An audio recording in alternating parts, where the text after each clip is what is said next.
Hey everyone, welcome to another episode of Upgrades. I'm Jeremy Knoll, and with me today I have Stephen Green. Stephen is a pretty big fan of Lord of the Rings. You've read all of them, I believe, and watched all those movies. I've also read the encyclopedia. You've read the encyclopedia? Is that the similarity? Yeah. All right. Not worth it. Not worth it. No. If you want the lore, cool, but it's probably still... As far as I'm concerned, just ignore what's going on in there. Because it's very heavy reading, as they say. Very heavy. It's a thick tome. It's a tome. Yeah, that's what it is. Yeah. It's dense. Yeah. So today we are going to be talking about the Riders of Rohan deck. This is the Humans deck. And we are going to go over a couple of the new cards that are in the deck. We are going to go over 5 cards that we would suggest adding to the deck that are around a $5 budget, preferably under, and a few cards that we would suggest taking out of the deck as well. So this is the Humans deck, and it's Jeskai. It's blue, red, white, and it is headed up by Eowyn Shieldmaiden. This is 2 blue, red, white, 5/4 legendary creature human knight, first strike. At the beginning of combat on your turn, if another human entered the battlefield under your control this turn, create 2 2/2 red human knight creature tokens with trample and haste. Then, if you control 6 or more humans, draw a card. This is pretty interesting. It's aggressive. I don't... thematically, I don't know how that card works, really. If anything, I would think this card destroys monsters. Yeah, I could see that. Since she kills the Witch King. She does kill the Witch King. And that's a monster. So, yeah. I could see kind of like the amassing the human army. Like this is kind of, it's not quite amass like the actual keyword amass, but it is like building. It's doing what these kinds of deck wants to do, which is go wide. Yeah. The strange thing for me is it's the face card. Yeah. And they don't even know she's there until she kills the Witch King. So it's a little weird. I am no woman. Yeah, I am no man. They think it's just a random guy. Yeah. And they don't think anything of it. And then when they find out it's her, they're just like, what is she doing here? Yeah, she was there to kill the Witch King. Yep. This one's kind of interesting because it is a human itself. And then it says if another human entered the battlefield, you get 2 more tokens. So you've got 4. Then if you control 6 or more, draw a card. So you only need 2. Yeah, you only need 2 others, and this costs 5. So there's a good chance you're just gonna be able to, as soon as you have this out, just be able to get this those. Or the turn after. The turn after. Yeah. The turn after you put this in play, even if you put it out early, you're likely to be able to set off the 6 or more, as long as no one's messing with you. Yeah. And if you're making 2/2s, the chances of someone messing with you is lower. Yeah. And just drawing an extra card is, it's going to be pretty easy. And a 5/4 first striker is nothing to sneeze at. Yeah, but I don't even want to attack. I just want to. Yeah, I just want to like build my army, build my wall of little creatures, and go forward. I'm going to hide with Eowyn until the Witch King comes out, and then we strike. First strike, exactly. First strike, yeah. Our secondary face card though is Aragorn, King of Gondor. It is a 4-mana 4/4. It's 1 and Jeskai. And this is a human noble, and it has Vigilance Lifelink. When Aragorn, King of Gondor, enters the battlefield, you become the monarch. It's very powerful. And then when Aragorn attacks, up to 1 target creature can't block this turn. Except, if you're the monarch, no creatures can block. This turn, at least. Yeah. That is... I think that is probably the more powerful of the 2 face cards. Yeah. I think if you were to just pull this out of the deck box, I would probably swap the commanders personally. Yes. Mainly because this card gives you the monarch. Yeah. But also it has vigilance and lifelink. So it can attack someone for the monarch, even if you're not the monarch. Tap their blocker, gain it back, and you can just always be attacking with it and still be the monarch. I like adding the monarch into the game quite a bit. Well, this deck does a lot with the monarch. And this one does quite a bit with monarch. So. Which is the King of Gondor. We get it. They're Riders of Rohan, but the King of Gondor is in this one. Gondor didn't get a deck, so I'll let it slide. You'll let it slide. I'll let it slide. All right. So we are going to go over a couple of the new cards that are in this deck specifically. And this one's interesting. This one had 24 new cards in the deck. We've talked about it on other episodes of Upgrade, where some decks only get a few. The main commander decks seem to be getting about like 5 to 10 new cards nowadays. That's what I would have said. Generically, we get 5 to 10 cards. And now with this one, because it's obviously Universes Beyond, this one's getting 24 new cards that are also Some of them, a couple maybe are in the main set, but a lot of them are brand new just for this deck. So the first one we're going to talk about is Gray Host Reinforcements. It's 3 and a white, creature Spirit Soldier, 1/1. It has flying and ward 3. And it says, whatever Gray Host Reinforcements enters the battlefield, exile target player's graveyard. Put a number of +1/+1 counters on Gray Host Reinforcements equal to the number of creature cards exiled this way. So it gets really big especially if it's a little bit later. It's one of the non-human cards, but it protects itself as a very unique ability. It has evasion. Thematically, they kind of sweep everyone aside when the ghosts get out there. Like, they just kill whoever's not on their side. Yeah. It's a very one-sided fight. So, I mean, that makes sense. You come in, they take the whole graveyard, it becomes huge. Yeah. You can't deal with it.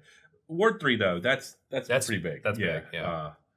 Costing 3 mana just to target it. It's probably going to get the job done.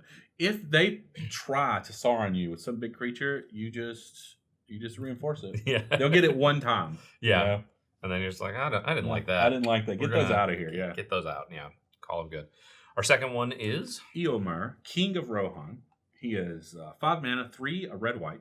He's a human noble. His double strike. He's a 2/2. And he says, when he enters the battlefield with a 1/1 counter on it for each other human you control, it's not done. Yeah. Even more. When it enters the battlefield, target player becomes the monarch. And then Eomer deals damage equal to its power to any target. Quite good in this deck, I believe. Because you're playing a lot of humans, like most of the decks. There are a couple, like we saw with Reinforcements, that's a Spirit Soldier. But I would say it's like 90% humans. Yeah, so, and if you're going to be, like, I think this is going to be a good commander. I think that in any sort of humans deck that is red and white, it's going to be fantastic. I don't remember if a symbol of the Legion puts humans or just soldiers, but if it's human soldiers... I think it's soldiers, but... If it's human soldiers, that's... Yeah, that'll get out of hand fast. But I think this one's really good, and it should see a decent amount of play outside. Side note, we didn't include it. This has both kings in it. See, Eomer is the son. Yeah. And he's not king yet until his dad dies. Yeah. But his dad is in the deck as Theoden, King of Rohan. So there's 2 kings in it. There's 2 King of Rohan. There are 2 Kings of Rohan in the deck. I'm not sure about that one, but... It does happen. It spans 3 books. It spans, it's the whole game, but I get it's the whole story in one set. We don't have 3 set blocks. I'm just saying you can have 2 kings in your hand. We didn't have the Lord of the Rings, Fellowship of the Rings, big set one in the fall. Yeah. And God, you know how cool that would have been if we got really 3 sets? Watson, you're dropping the ball. That would have been big set, big set. That would have been no old big set, little old block structure. But I clearly think this is one of the better human oriented cards out of that, because you really could play this in any human's deck that has access to red and white. Yeah, it's going to be good every time you cast it, and it gives you the monarch. It gives you the monarch, but it just says target player, which is also a fun little political game where you're just you're almost never going to give it to somebody else. But the best part is spite plays. Yeah. You can be the monarch, and then you attack them and take it back. Yeah, you can spite play. You can give it to someone to make them more of a target. Well, for sure. Specifically, it works well with the next card. Yes. Because of what this card says. Yes. Fealty to the Realm is an enchantment aura for 4 and blue, and it says when Fealty to the Realm enters the battlefield, you become the monarch. The monarch controls enchanted creature, and enchanted creature attacks each combat if able and can't attack you. So those kind of plays where you can kind of mess the monarch just around. Give them the creature this is on. You're like, oh, you're the monarch, and you get this creature. Yep, here you go. Yeah. And it can't attack me. Yeah, and they can only attack your opponents. It can only attack your opponents. I love that. That's really cool. So I like that one quite a bit as another political card with the monarch. So our next one is Call for Aid. It is 4 colors in a red. It's a sorcery. I was torn about this card. Yeah. Well, it's called Call for Aid. Now, the problem that I had with it, and it's magic, so I understand. It says, gain control of all creatures target opponent controls. I don't call my opponents for aid. You call your own. I call my allies for aid. You're thinking something more like digs for creatures through your library or something. But it says I gain control of all creatures target opponent controls in a turn, and then I untap those creatures. They gain haste in a turn. There's some added bonus on here. You can't attack that player this turn, and you can't sacrifice those creatures this turn. So you are getting the aid, but you're making sure it's not going towards the people that helped you out. The thing about the flavor text of it is, we must hasten The beacons of Gondor are alight. War is kindled. From So Gandalf, it's actually talking about Rohan coming to their aid, but they're not opponents. They're friendly. Yeah. So that part I was just like, I get it. It's magic. Yeah. We can't call them gain control of target friends. Yeah, We can't do that. So that was like was it Battle Bond, the pick friend and foe? You know? Yes. Yeah. They're all friends. They're all friends. Yeah. We're No all foes. these are all my friends now, and they're gonna attack. Our last one is Taunt from the Rampart. It's 3 red-white sorcery. Goad all creatures your opponents control. Until your next turn, those creatures can't block. And in our Commander versus game, this one did some work. It got cast. I believe this might be, I think Aragorn's the strongest card out of this deck. This might be, just as a standalone Commander card, one of the stronger cards. Goading, as we know, is powerful. Mm-hmm. And that's always setting up. But this doesn't just goad. This also makes it where everyone is... You have to cast a creature to block with. Because everything that was in play can now not block. Yep. That's pretty big. Yeah. This will probably end some games. This is probably going to be an improvement on Disrupt Decorum in any deck that can cast... That any deck that can play it with the red and the white. Because Disrupt Decorum is mono red and goads all creatures. This one, being able to just say, you all take care of yourselves. You guys attack each other, but don't attack me. Don't attack me. Also, don't block. All your defenses are down. Do what you need to do. I'll come sweep up whatever's left. That's big fine. fan of this one. Yeah. All right, so looking at a couple of cards that we would suggest adding to the deck, surprisingly, all of them are white. Well, there's a thing here. Yeah, so humans tend to like the color white a lot, as do. It turns out. So in a 3-color deck, we're putting 5 cards. Well, if you look up there, the cards I highlighted are they're red and white, but it's more gold cards or non-white cards there. So I had to go with the white cards to add in. That's fair.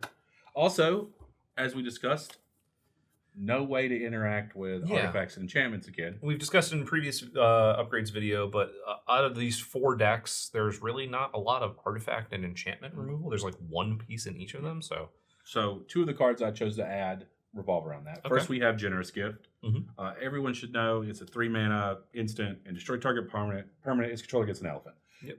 On theme. Because elephants. See? Right? Yeah. So that's why Generous Gift sort of Beast Within for white that they created a little bit later. Yeah. Oily fonts. Yeah.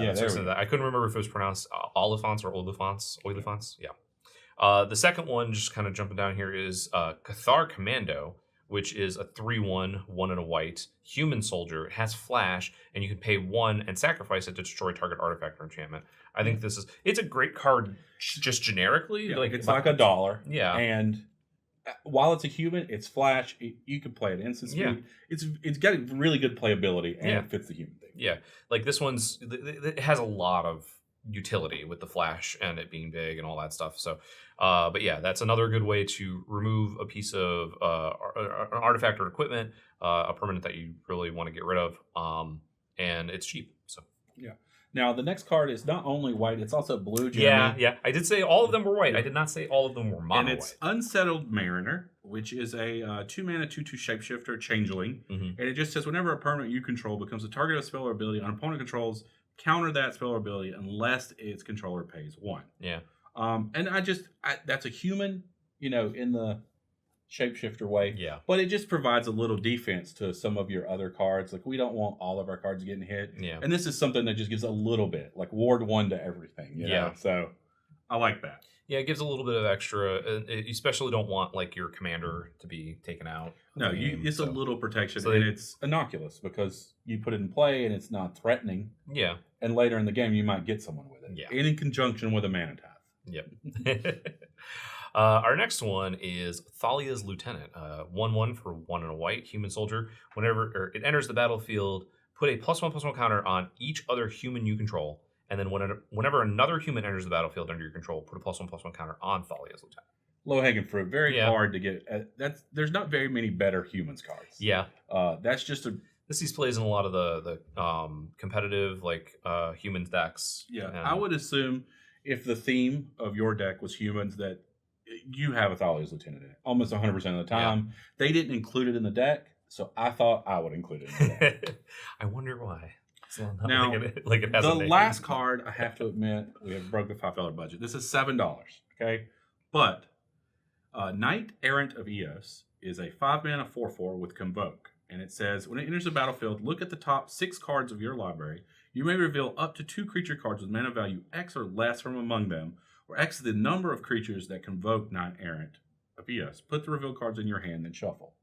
I just felt like this was a particularly strong card. We're making tokens. They're all humans. Mm-hmm. And this is going to let me dig into my deck and just get 2 creatures into my hand. Yeah. We're probably going to be able to get any creature in the deck, too. Pretty close. Given the mana cost of what we see here, this is going to get anything. You're not going to miss. If you convoked it all the way, like all 5, you're definitely not going to miss. Yeah. Like you're going to get anything in your deck. So I think, you have the $5 budget. This card is more likely to go up than down. So, if you get it early, it's going to be good. And a lot of the other cards that we've suggested are, in the realm of $1 or less. Yeah, we didn't so spend a lot. If you were looking at overall total, like a $25 budget upgrade, this one would definitely be your most expensive, but you're still going to be well below that. It's like $11 worth of ads there. Yeah, so definitely something to look at. Here are some of the cards that we would suggest removing from the deck. The first one is Harsh Mentor. It's a 1 in a red, human cleric, 2/2. Whenever an opponent activates an ability of an artifact, creature, or land on the battlefield, if it isn't a mana ability, it deals 2 damage to that player. I always want to find a place for this in decks, and it just never quite seems to make the cut. Not a bad card, but not a great card. Yeah. It's just on that line. Rather have a Thralias Lieutenant almost 99% of the time. Oh, yeah, 100%. I would like to have a Thralias Lieutenant. It's just, it's one of those that's fun to hopefully get some people with, but it's just going to generically be a 2/2 human. There's a chance this would just blow someone out. Oh, yeah. Not in these precons, really, but there is a chance. Our next one is a white card. I want to add that 3 of the cards here that I remove are white. So that's also balancing out. Is Dearly Departed, which is a 6-mana 5/5 spirit. Mm-hmm. It has flying, and it says, as long as Dearly Departed is in your graveyard, each human creature you control enters the battlefield with an additional 1/1 counter on it. I think this is a fun card. Yeah. It's what I don't know what we're doing with it. It's 6 mana. It has to be in the graveyard. I need to put a 6-mana card into play, have it die. Yeah. And then I get a bonus. I feel like that point in the game, my 2/2s, like making them 3/3s, unless I'm making 20 of them, we're not. It's not doing enough. Yeah. It's just a 5/5 flyer for 6 outside of that, which is okay. It is literally okay. Yeah. Our next one is Marshal's Anthem. It's 2 white enchantment, multi-kicker, 1 and a white. Creatures you control get +1/+1. And when it enters the battlefield, return up to X target creature cards from your graveyard to the battlefield, where X is the number of times Marshal's Anthem was kicked. So it's an Anthem effect. Gives everyone +1/+1, but you have to really pay into it. There's nothing wrong with this card. Yeah.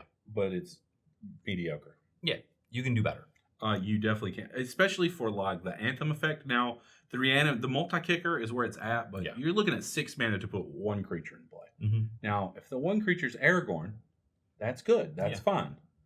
But if the 1 creature is an Unsettled Mariner, Harsh Mentor, or a Harsh Mentor, not that good. Yeah, you made a 3/3 Harsh Mentor, and you paid 6 mana for it. Yeah. I don't feel like the deck has a lot of like really heavy hitters that you're going to want to pay 6 mana to put your 2-drop in play.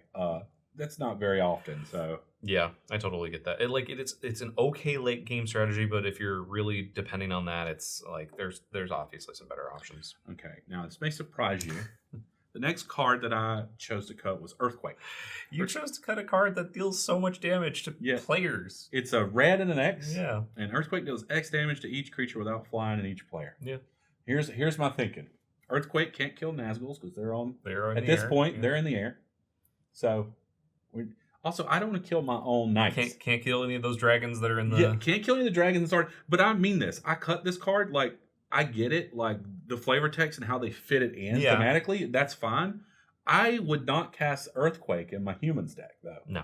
I'm going to kill all my humans, and I don't want to do that. So, I just don't want this card in my deck. Yeah. I don't want to have to make that choice. Yeah, I get that. Like, it's not a mass removal like something like Blasphemous Act or Wrath of God, where it's every card. It's specifically only creatures that are on the ground, and that can be a hindrance. And myself. I have to... Yeah, and yourself. I hurt myself. Yeah, you hurt yourself. So, And the last card that we would suggest taking out is Sunset Revelry, which is a 1 and a white sorcery. If your opponent has more life than you, if an opponent has more life than you, you gain 4 life. If an opponent controls more creatures than you, create 2 1/1 white human creature tokens. And if an opponent has more cards in hand than you, draw a card. Look, if you get all 3, Yeah. it's certainly worth it. Yeah. But I feel like personally, more often than not, you're going to have the most creatures. You're putting some tokens in play. Yes. You probably have the most creatures. We're attacking, so you probably have the most life. Let's hope. Yep. And I don't want to pay 2 mana to draw 1 card. Now, the card is definitely not out of place. It's a perfectly reasonable card to play. I just didn't feel like it was strong enough. Yeah, and it's just another timely reinforcements is what it really seems like, except it has the addition of the draw card, right? Yes, 2 more life. 2 more life. It's pretty much a timely reinforcement. They're very similar. It's just, and it costs 1 less. So it's interesting. I don't know if it's something that you'd want to... I think that I've got by the timely reinforcements part multiple times in a game of Commander where I've included that and then no, I have more creatures. I'm always going to I have creatures. 4 more life. Yeah. Like, this card doesn't do anything, and I don't ever want it to not do anything. It's a come from behind card, which is a very white mechanic. Come from behind, if other people have more than you, you try to catch up to them. But yeah, if you're ahead, if you have more creatures, if you have more life, it's just not going to do much for you. So those are the cards that we suggest taking out and adding to the deck. Let us know what cards you would add to the deck in the comments below. Also, let us know what cards you would take out of this. There are a bunch of new cards. What are your favorites? Let us know in the comments. Also, make sure to like, share, subscribe, binge, and hit the bell to get notified of new episodes. I saw you twitch. I saw you do it. Bell. To get I was just going to say notified ding! of new episodes. And thanks for watching.